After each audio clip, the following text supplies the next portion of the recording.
আসসালামু আলাইকুম গাইস। এই গরমে মন প্রাণ কলিজা ঠান্ডা করার মতো বেলের শরবত নিয়ে হাজির হলাম। এই জন্য প্রথমেই নিয়েছি 2 চামচ ইউসুফ গুলের ভুসি, 2 চামচ চিয়া সিড এবং স্বাদ মতো বিট লবণ দিয়ে পানির সাহায্যে এটা মিক্সড করে 2 ঘন্টা ভিজিয়ে রাখবো। এতে চিয়া সিড এবং ইউসুফ গুলের ভুসি পুরোটা ফুলে উঠবে।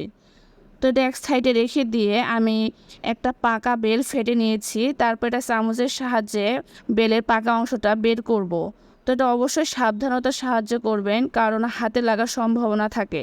তো এখানে আমি পানি অ্যাড করব, করার পর হাতের সাহায্যে খুব ভালোভাবে মুথে নিব, যাতে পিউরিটা খুব সহজে বেরিয়ে আসে।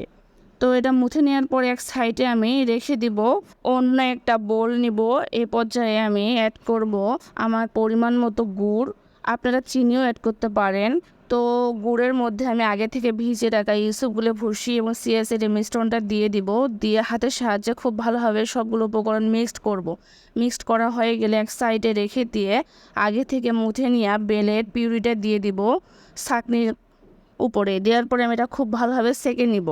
এটা অবশ্যই ভালোভাবে সেঁকে নেবেন, কারণ বেলের মধ্যে প্রচুর পরিমাণে আঁশ থাকে। এই আঁশটা আলাদা করার পর আমরা পিওর একটা পিউরি পাবো।